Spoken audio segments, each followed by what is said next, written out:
Break नंतर आपल्या सगळ्यांचं खास रिपोर्टमध्ये पुन्हा एकदा स्वागत। राज्यामधल्या बहुचर्चित शक्तीपीठ महामार्ग सोलापूर जिल्ह्यामधल्या पंढरपूरहून सांगोल्याकडे जाणार होता।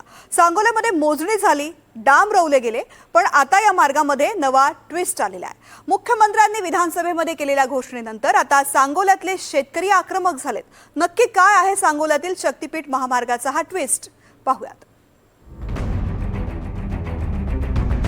ही जी नवीन अलाइनमेंट आहे, या नवीन अलाइनमेंटचा आता आपण त्या ठिकाणी आणि पलीकडे तर चंदगड वगैरे त्यांनी मोर्चा काढूनच आमच्याकडनं महामार्ग न्या म्हटलं, त्यामुळे तिथे काही अडचण नाहीये। शक्तीपीठ महामार्गासाठी सांगोल्यातील शेतकरी आग्रही।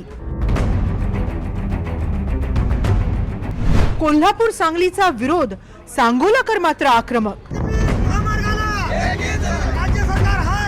शक्तीपीठ महामार्ग मुख्यमंत्री देवेंद्र फडणवीसांचा ड्रीम प्रोजेक्ट। सांगली आणि कोल्हापूर मधल्या शेतकऱ्यांचा विरोध, पण तेच दुसरीकडे हा शक्तीपीठ महामार्ग सांगोल्यातून न गेल्यास शेतकऱ्यांनी आत्मदहनाचा इशारा दिलाय। शक्तीपीठ महामार्ग धाराशिव नंतर सोलापूर जिल्ह्यातून जातोय। पूर्वीच्या मोजणीनुसार पंढरपूरहून पुढे सांगोला तालुक्यातून शक्तीपीठ महामार्ग जात होता। त्यानुसार शेतकऱ्यांच्या शेतात मोजणी होऊन खांब रोवले देखील गेले। यानंतर शेतकऱ्यांनी शेतीकडे लक्ष देणं सोडून दिलं। मोबदला मिळण्याच्या आशेवर असलेल्या शेतकऱ्यांची मात्र आता निराशा झाली आहे। याचं कारण म्हणजे सोलापूर जिल्ह्यातील बदललेली अलाइनमेंट। खुद्द मुख्यमंत्र्यांनी विधानसभेत याची माहिती दिली। सोलापूरपासनं एक वेगळी नवीन अलाइनमेंट आम्ही तयार केली आहे, जी चंदगडपासनं पुढे मग म्हणजे सोलापूरपासनं जाते, मग सांगलीतनं जाते। आमचे जयंतराव पहिल्यांदा सुटून गेले होते शक्तीपीठ महामार्गातनं, आता तुमच्या जवळ आणलं आम्ही। आणि मी तुम्हाला दाव्याने सांगतो की जयंतरावच मला पत्र देतील की हा करा, एवढा फायदा त्यांच्या मतदारसंघाला त्याचा होणार आहे।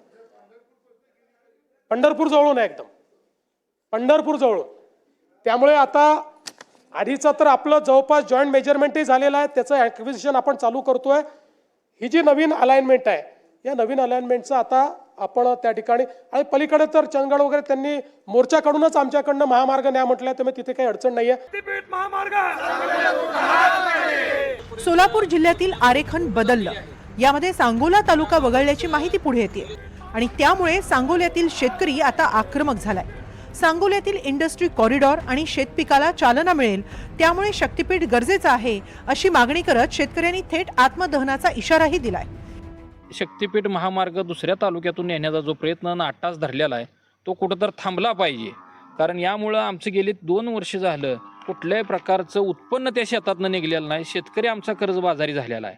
ह्यासाठी आम्ही उद्या फडणवीस साहेबांची सांगली या ठिकाणी जाऊन भेट घेणार आहे, त्यांना आमचं मत, आमच्या भावना व्यक्त करणार आहे।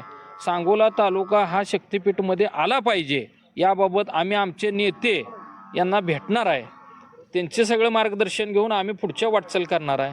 अगर तुम्ही सांगोल तालुका या ठिकाणातून वगळला आणि कुठला तर स्वार्थ ठेवून दुसरीकडून नेण्याचा प्रयत्न केला तर MHRDCच्या ऑफिसात येऊन आत्मदहन करण्याचा प्रयत्न करणार आहे। माझं स्वतः क्षेत्र सुद्धा ह्या शक्तीपीठ महामार्गात बाधित झालेलं आहे। काही लोकांनी आता मी रोज आता ह्या 2023 पासून ह्या शक्तीपीठ महामार्गाच्या शेतकऱ्याशी आणि पूर्ण अधिकारी संपर्कात आहे। आमची संपूर्ण टीमच, म्हणजे जे काय आम्ही बाधित आहे ते। काही लोकांनी स्वतःची राजकीय पोळी भाजवण्यासाठी विरोध दर्शवला किंवा वरती विरोध, त्यांच्या आर्थिक बळावर त्यांनी रोज पत्रकार परिषद रोज असं दाखवून वर असं भासवलं की विरोध आहे, पण ग्राउंड लेवलला बघितलं तर कुठेही विरोध नाही।